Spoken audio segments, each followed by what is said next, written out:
जैसे हर आदमी का माइंड में एक सवाल आता है कि भाई हम सिट्रोन की गाड़ी को कंसिडर ही क्यों। उसने मुझे सिर्फ एक ही बात बोला कि सर मैं आपको कुछ भी बताऊं उसका कोई फायदा नहीं है, आप एक काम करो, आप मेरे साथ टेस्ट ड्राइव पे चलो। मेरा पूरा दिमाग खराब हो गया। वो जो एक्सपीरियंस था ना, वो मैं आपको बयां भी नहीं कर सकता। कि राहुल, मेरा एक सवाल है कि एक फ्रेंच कार कंपनी है सिट्रोन आजकल नई नई गाड़ियां लॉन्च कर रहे हैं, सरवाइव करने की कोशिश कर रहे हैं मार्केट में, इंडियन मार्केट में स्पेशली, और थोड़ी थोड़ी इम्प्रूवमेंट की तरफ ही जा रहे हैं। तो तुम तो टेस्ट ड्राइव लेके आए हो सिट्रोन की, मतलब सिट्रोन की, बसाल्ट की और वो दूसरी, तो तुम्हारा क्या एक्सपीरियंस है? तुम अपने हिसाब से शेयर करो थोड़ा। देखो विशाल भाई, मैंने जब सिट्रोन की ये सब एड्स देखी थी तो मैं अपने क्यूरियोसिटी के हिसाब से ही उनके शोरूम पे गया था।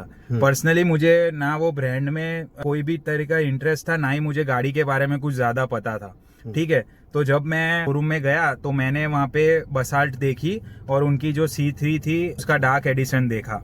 अब पहला तो ये था कि जो वहाँ के डीलरशिप के जो लोग थे वो काफी वेलकमिंग थे। उन्होंने मुझे अच्छे से गाड़ी खाने का स्टार्ट किया और मैं अंदर बैठा, ये सब स्पेस बेस ये सब देखा। जैसे हर आदमी का माइंड में एक सवाल आता है कि भाई हम सिट्रोन की गाड़ी को कंसिडर ही क्यों करें, और उनका जो प्राइस भी था वो अभी आजकल तो काफी सारा डिस्काउंट बसाल्ट पे और उनकी दूसरी कार्स पे दे रहे हैं। तो मैंने उनको यही बोला कि भाई मुझे अगर 13-14 लाख 15 लाख रुपए खर्चा करना ही है तो मैं स्कोडा या हुंडा या किया ये सब गाड़ियां मैं कंसिडर नहीं करूं, और आपकी गाड़ी में ऐसा तो क्या है। उसने मुझे सिर्फ एक ही बात बोला कि सर मैं आपको कुछ भी बताऊं उसका कोई फायदा नहीं है, आप एक काम करो, आप मेरे साथ टेस्ट ड्राइव पे चलो। ठीक है। तो मैंने उसको ये बोला कि यार अभी तो मैंने गाड़ी को कंसीडर भी नहीं किया है और आप मुझे बोल रहे हो कि टेस्ट ड्राइव करने चलो। तो बट मैं एग्री हो गया, मैंने बोला चलो ठीक है भाई, अभी ये लोग इतना बता रहे हैं तो जाते हैं। तो जिस मोमेंट से मैं वो गाड़ी में बैठा मेरा पूरा दिमाग खराब हो गया।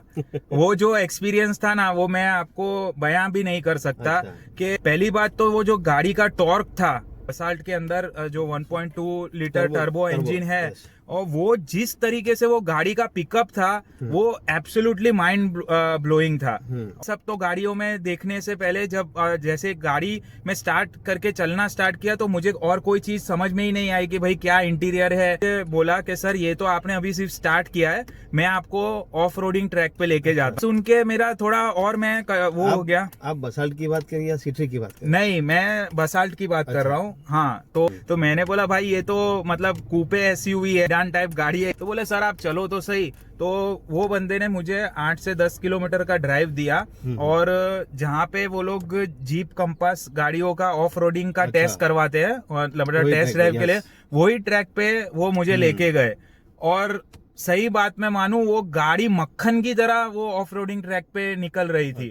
जो उसका सस्पेंशन सेटअप था, मतलब आपको फील ही नहीं, आपको ऐसा लगेगा कि आप कोई सोफा पे बैठे हुए हो और आप मतलब वो सोफा में आप ट्रेवल कर रहे हो।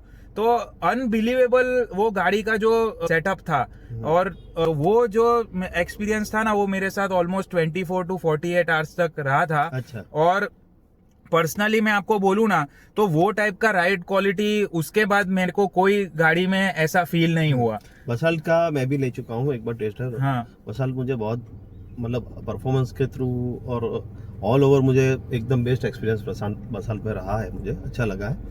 मगर फिर भी गाड़ियाँ बिक नहीं रही है, क्योंकि वही है, मैं अपने जो आगे के वीडियो में जो बताया था उसी तरह कि कंपनी के ऊपर इंडियन को ट्रस्ट नहीं आ रहा है, अपने इंडियन पब्लिक को कंपनी को ट्रस्ट नहीं बैठ रहा है। थोड़ा कंपनी के इंटेंट में भी खराबी लगी कि जैसे आप उनको अगर कोई काउंटर क्वेश्चन करते हो कि जैसे आपकी गाड़ी में फीचर्स नहीं है, अब बेसिकली अभी तो उन्होंने काफी सब अपडेट किया है। कंपनी की अपने जो हिस्ट्री देखे, कंपनी बहुत पुरानी हिस्ट्री है, कंपनी अच्छी है, ऐसा नहीं है। जो वेलकमिंग है वो सब अपने इंडियन कंपनियों को और डीलर्स को सब सीखना चाहिए। जैसे महिंद्रा का मेरा खुद का एक्सपीरियंस है कि महिंद्रा में आप एक पर्टिकुलर टाइम पे जाए तो आपको सीधे मुंह बात भी नहीं करते वो लोग, और वो लोग अपने को देख के ही पहले वो जज करने लग जाते कि भाई ये बंदा लेने आया है कि मजाक करने आया है। तो सामने वाले को ऐसे ही यही एटीट्यूड है कि भाई लेना है तो लो, नहीं तो बाहर में जाओ। हो सकता है कि भाई हमारी बातें कोई महिंद्रा तक पहुंचाए, तो ये अच्छा रहेगा।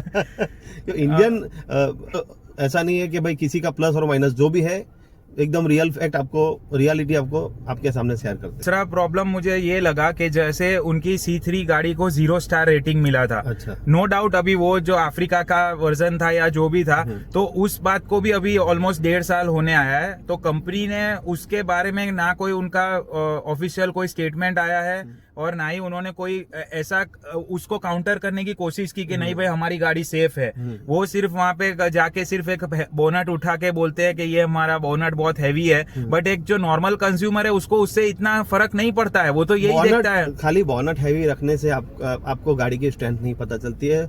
एक्चुअल स्ट्रेंथ होनी चाहिए गाड़ी में, और आपके लिए सेफ कार होनी चाहिए। जैसे ग्लोबल एनकैप और इंडियन एनकैप पे जो आपके रेटिंग आते हैं, वो भी अपने आप को कंसीडर कर सकते हैं कार के लिए, क्योंकि एक अपने को ट्रस्ट बैठना चाहिए गाड़ी पे। गाड़ी लेते इतना खर्चा करे, 10-12 लाख रुपए अपने गाड़ी के पीछे डाल रहे, तो वो वर्थ होनी चाहिए आपके लिए।